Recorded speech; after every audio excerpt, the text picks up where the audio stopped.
Hi everyone, this is Danielle from the Utah Adult Education team at USBE, and I'm creating this recording because the sunset period for TABE 910 is upon us. We only have NRS approval to continue use of this test through 6/30/19, and we need to make a decision as far as which assessment we're going to use for ABE moving forward, and we really would like to solicit feedback from the field. We met with the Adult Education Advisory Committee earlier this week and had some really great discussion, but definitely did not come to a consensus with that group. And so we wanted to expand that feedback circle and get a feel from all of you in the field if you have a preference as far as the test that we move forward to. The big challenge is that the Federal Register, which is the report that shows which tests have NRS approval for use, has not been released this year. So currently our only options are TABE 1112 and CASAS reading goals. So I'm going to go through some of the similarities and differences between those two options. And really, at the end of the day, we're looking for some guidance as far as where we would like to move from here. So option one would be that we move forward with TABE 1112 and implement that effective July 1. Our second option would be to move to a different assessment and select the CASAS Goals series. The challenge with that is that only the reading assessment on CASAS has been approved. They do have a math assessment. It has been submitted, but we don't know what the timeline could be for the approval for the math test. So if we were to go with CASAS, we would do that knowing that only the reading gains would be used for federal reporting. That's not to say that we wouldn't use the math assessment. It could still be used to inform instruction, provide feedback to students on their progress. It could still be accounted for in our state reporting and federal and state funding purposes, but we would only be able to submit reading gains on our federal reports. And actually, as we talked to the advisory committee, that presented its own unique opportunity that we could, from a kind of branding standpoint, call this the year of literacy. And that would create kind of an opportunity to frame why we were selecting to focus on reading gains this year.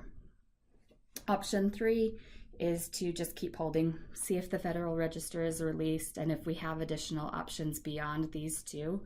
But then that takes us closer and closer to the end of the program year and gives us less time to transition. So our goal is to make a decision quickly so that when we meet in Cedar City on March 25th, we're able to make an announcement as to what selection we'll be going with and have some plans on how we can make that transition easier for you at the program level.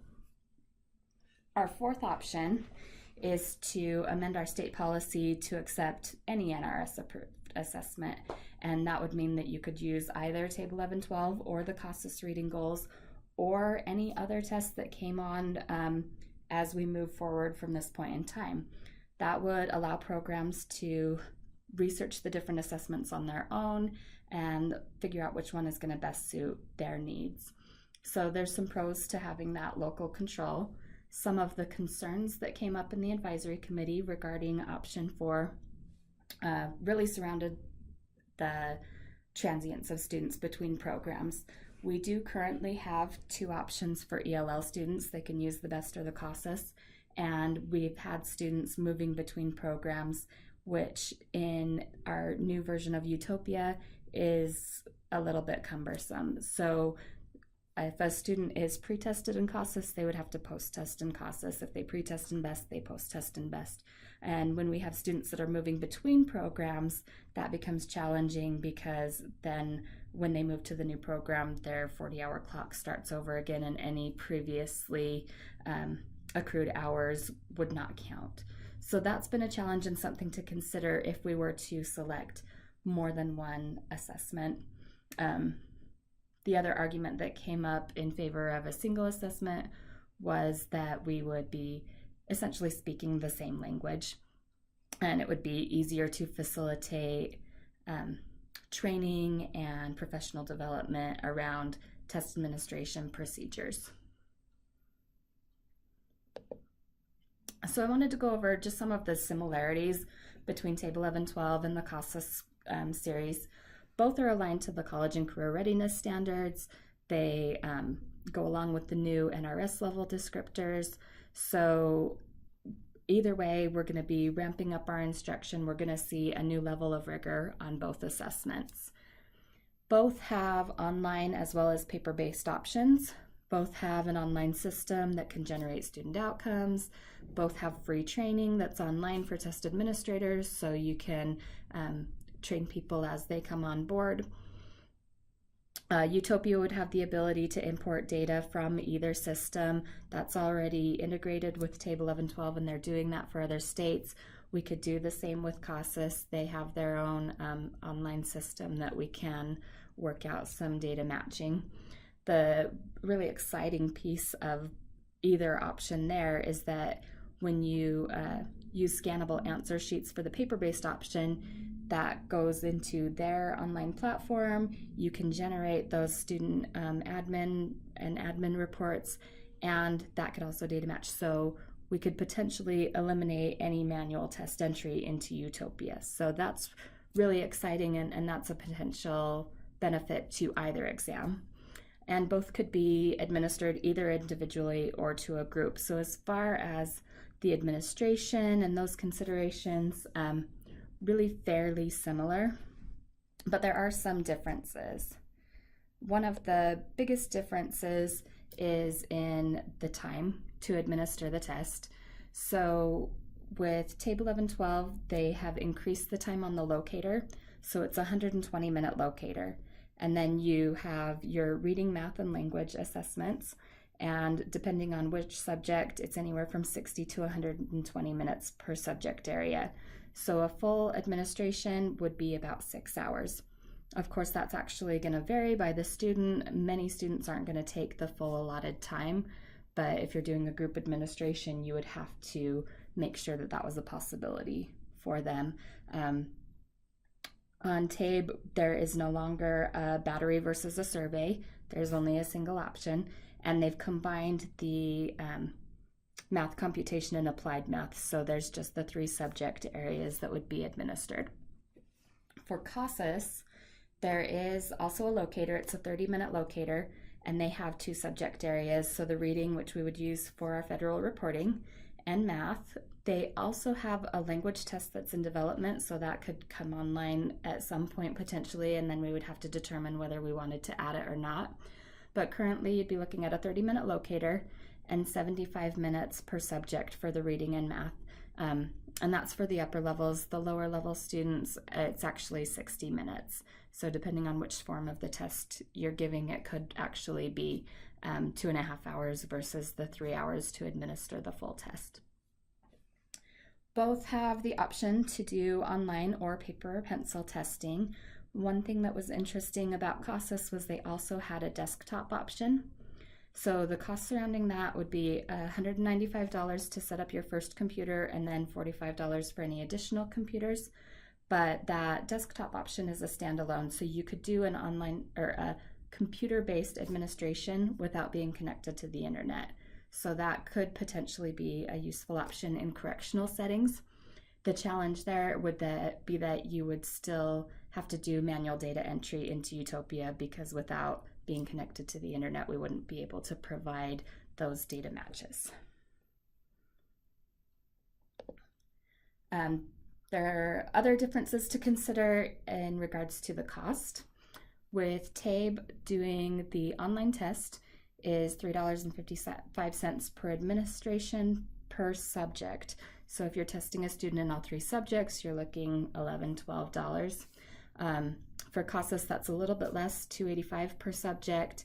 And a note there is that the test counts are interchangeable. So if you are a program that uses CASAS for your ELL assessments, and you are interested in doing that through an online administration on their eTest platform, you could interchange those test counts. With both, I chose the highest level per administration, and of course, if you buy in bulk, that drives it down somewhat. On the paper-based option, the initial investment would be $162.25 per pack of 25, and you would have to purchase 8 different packs because you would have to have all of the forms for 11 and 12 at each of the levels E, M, D, and A. So that would be that initial investment sitting right around $1,000. CASAS, you would also need to be buying 8 packs in order to cover all of the different levels and forms. Their packs of 25 are $100. And CASAS also had a package option that included 10 copies of each level or form for $350. So that could be a really good option for small programs and really a relatively low setup cost to get started in assessing on the CASAS. Scannable score sheets, you can see the costs there. Also a little bit higher for TABE at $1 a piece, 63 cents each for CASAS. Scannable score sheets would be required if you were going to scan your paper and pencil administrations into the online platforms and be able to access diagnostic reports and data batch with Utopia.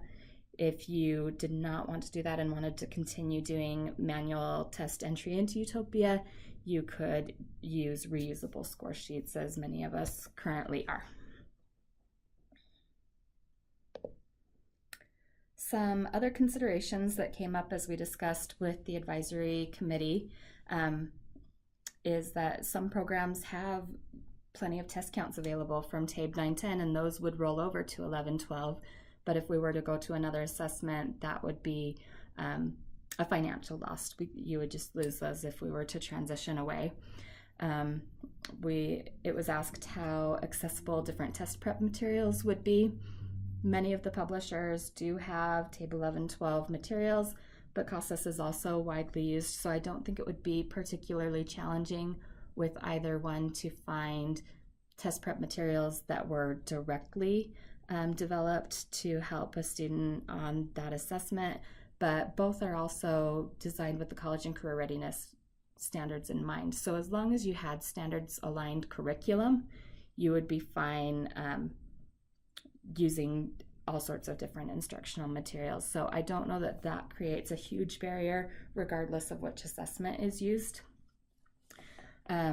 Another consideration is that our ELL assessments, so the CASAS Life and Work series and the BEST Literacy and BEST Plus 2.0 also have a sunset period, so we're good to use them through another year, but we will be facing a similar transition next year with our ELL assessments.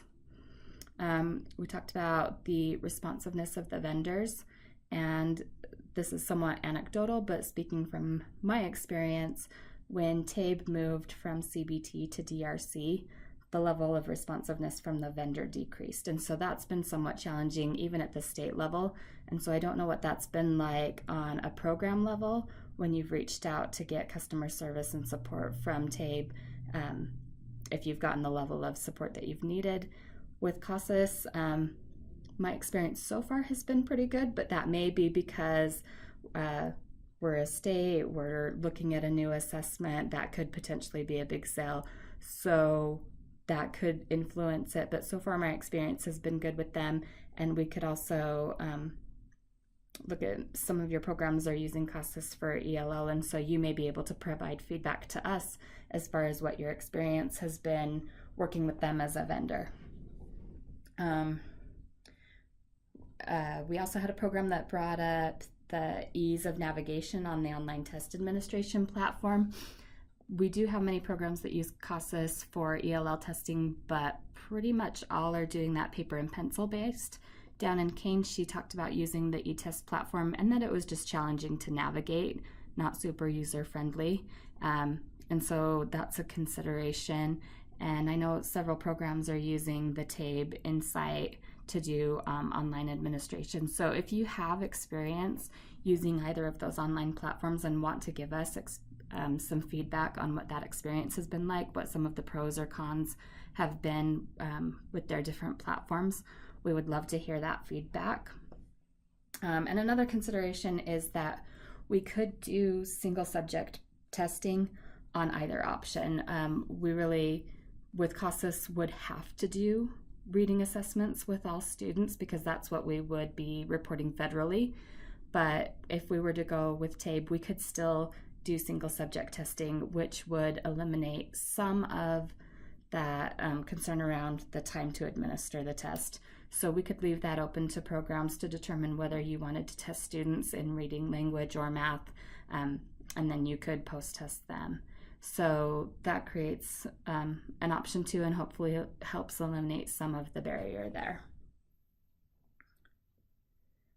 So that takes us back to our original question as far as where do we go from here? Is it TABE 11-12? Do we move over to CASAS and try something new? Or do we open that up and let each program make their own decision? So we are putting out a survey link for you guys, and I really hope that you will take some time and give us some thoughtful feedback on that survey. We would love to hear it. And if you could get that back to us by Friday, March 8th, we're really hoping to read through that feedback and make some decisions so that we can communicate that to everybody when we meet in Cedar City on March 25th. So I will also, as we send out this video and the survey link, include some additional information about the TABE and the CASAS so that you can see kind of the blueprints and what's included instructionally. And if you have any other concerns, questions, you can of course reach out to Stephanie and I as your TAs, and we really look forward to hearing your feedback. Thank you.